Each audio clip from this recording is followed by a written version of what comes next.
Hello guys, it is AT&SF here, back with another video, and today we're going to be restoring this small shunter. In the previous video, I restored this Baltimore and Ohio one, which is very similar to this one, as it seems there must be the same company, but this does not say actually a company name at all, anywhere. So, we're going to unscrew the top, see what we can get out of this. And for reference, yeah, doesn't sound too good. Make sure my controller's off. Alright, so let's start by unscrewing this here. See what horrors lie beneath the hood.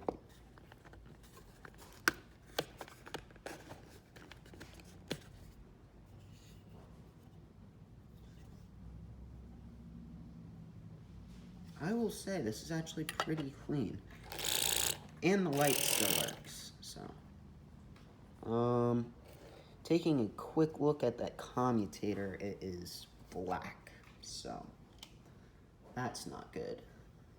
Take out the weights. These weights seem to have foam on them. Oddly enough, must be to insulate them, I guess. So, yeah. That commutator's definitely not looking good. Brushes. Brushes are pretty good. They look pretty nice. We don't have all the garbage that was all in the contacts for the other locomotives, so that is good.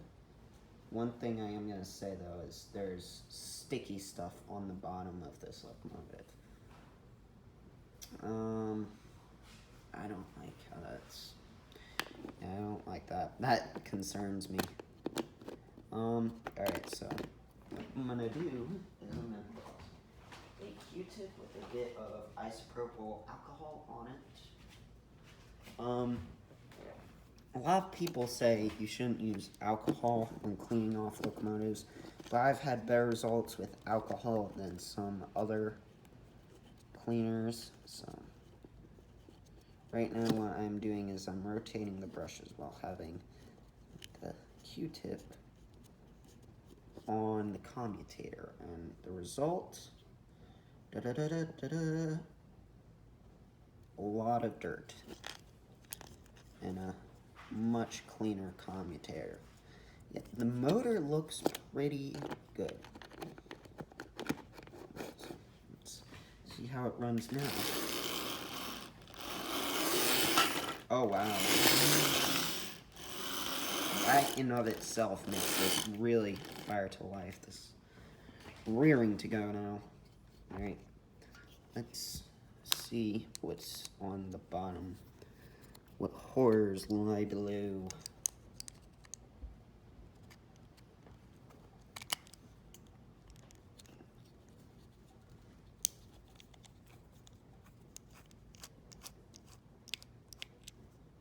Okay.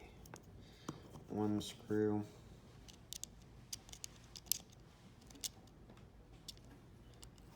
Two screws.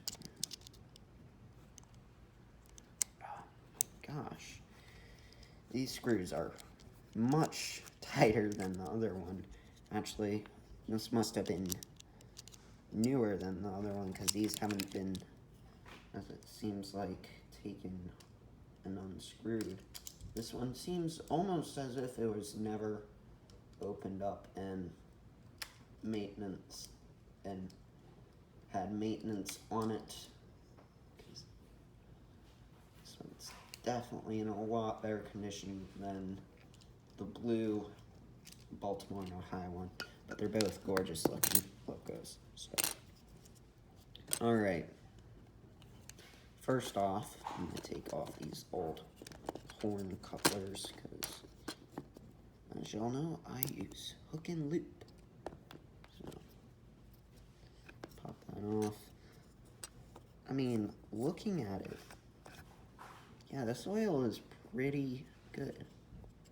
Almost new, I would say. There's definitely a lot of it. bit of hair. So, there's definitely a good bit of hair in the inside of this wheel. So wipe this down. This Q-tip. Try to get that out. Lovely.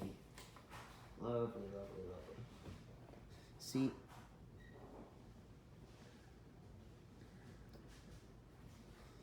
I've seen a lot of YouTubers who will be like, oh, I hope this is human hair. I'm like, hell no, I hope this is pet hair.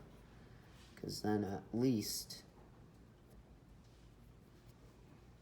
they could have not murdered someone or been involved in a murder with someone, you know? That's looking a lot better already. Yeah, there's definitely a lot of oil on there. I think that's a bit too much oil for my liking, so we're going to take a new Q-tip,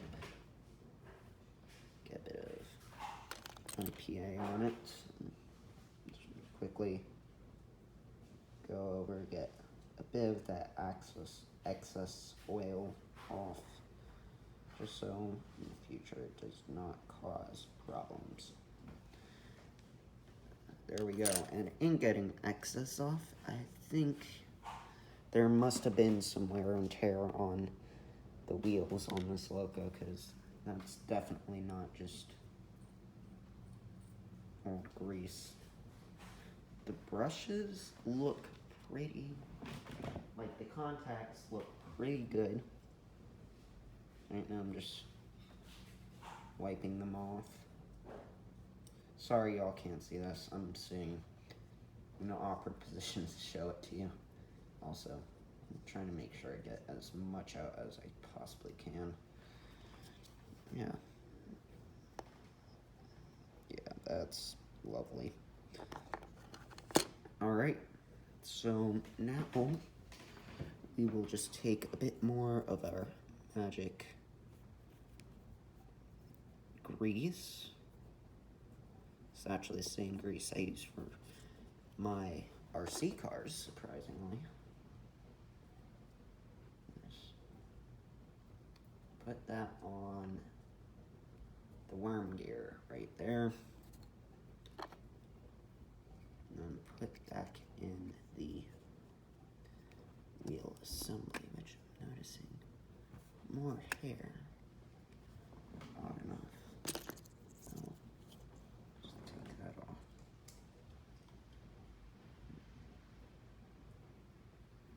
One side, two sides. That's all in. Good. And yeah, I don't think I have to put oil probably on those wheels like I did with the other one, because these actually have a good bit of lubricant still on them. So put in the screw. Also, I'm not going to be putting hook and loop couplers on any locomotives I restore on camera as of now, just because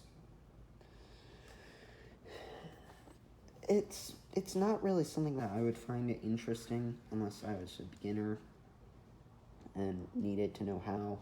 And there's a lot of videos that already explain how to do that, and my way is definitely not the best way. It involves super gluing them on a lot of the time, because a lot of the time these are American models and not European, so they're not meant for hook and loop. So, but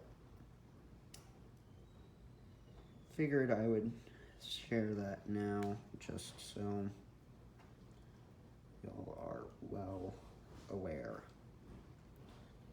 Alright, chassis is back together. Alright, let's put back in these weights. This one goes like that. And this piece of cloth, rag, whatever. however, that goes in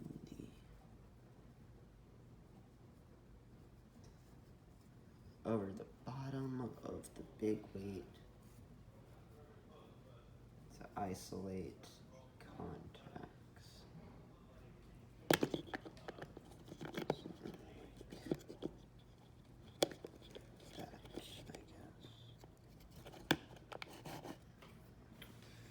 Alright, so that's on.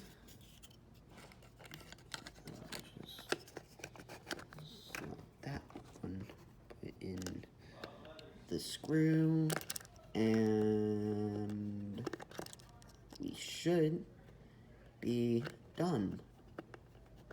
Please don't mind the background noises, my family. Oh. Also, don't mind my shaking, that's just me. Alright.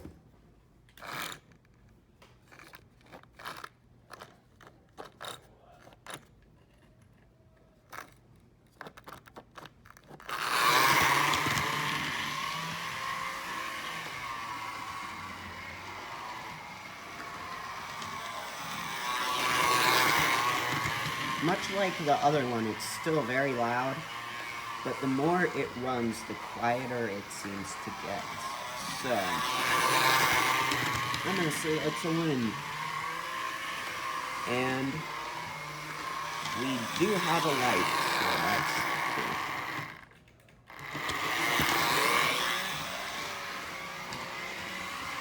I am, much like the other one, still seeing sparks coming from the locomotive, and it's still got a pretty horrid smell, but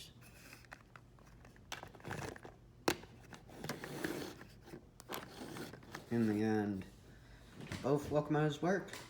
So, yeah, hope you all enjoyed. Hit the like button and subscribe, and I'll see you on the next one. Bye!